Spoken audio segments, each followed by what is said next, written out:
തേനീച്ച ഇല്ലെങ്കിൽ എന്തു സംഭവിക്കും? ഉടനെ നമ്മുടെ ഓർമ്മയിൽ വരുന്നത് തേനീച്ച ഇല്ലെങ്കിൽ തേൻ കിട്ടില്ല എന്നായിരിക്കും. സാധാരണഗതിയിൽ അങ്ങനെ തന്നെ നാം ചിന്തിക്കും.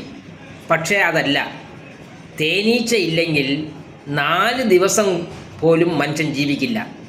ഇതൊരു ഭക്ഷ്യശാസ്ത്രജ്ഞൻ പറഞ്ഞതാണ്. അദ്ദേഹം കുറച്ച് അതിശയോക്തി കലർത്തി എന്നേ ഉള്ളൂ. പക്ഷേ തേനീച്ച ഇല്ലെങ്കിൽ മനുഷ്യൻ പട്ടിണി കിടന്ന് ചത്തുപോകുമെന്നുള്ളതിന് ഒരു സംശയവുമില്ല. കാരണം നമ്മുടെ വിളകളിൽ 70% പരാഗണം നടത്തുന്നത്, പൂക്കളിൽ പരാഗണം നടത്തുന്നത് ഈ തേനീച്ചയാണ്. തേനീച്ച ഇല്ലാതായാൽ ഈ പരാഗണം നിലയ്ക്കും. അങ്ങനെ നിലച്ചാൽ വിളവുണ്ടാവില്ലായി. തേനീച്ച വെറും തേൻ കുടിച്ചിട്ട് അതുകൊണ്ട് ശേഖരിച്ചു വയ്ക്കുകയല്ല ചെയ്യുന്നത്.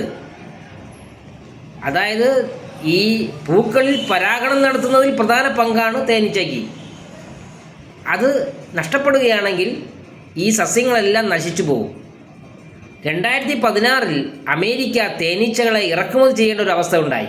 കാരണം ഈ മൊബൈൽ ടവറുകളൊക്കെ വന്നപ്പോൾ നമ്മുടെ തേനീച്ചകൾക്ക് വഴിതെറ്റിപ്പോയി. തേൻ നുകരാൻ പോയി തിരിച്ചതിൻ്റെ കൂട്ടിൽ തന്നെ വരാൻ പറ്റാതായിപ്പോയി. കാരണം ഇതിൻ്റെ വികീർണം കാരണം ഇത് പല ഇടങ്ങളിലോട്ട് പോയി. അതിൻ്റെ സ്ഥലം നിശ്ചയം കണ്ടെത്താൻ കഴിഞ്ഞില്ല തേനീച്ചയ്ക്ക്. അങ്ങനെ അതിന് എവിടെയോ പോയി അത് നശിച്ചുപോയി, ചത്തുപോയി എന്ന് പറയാം.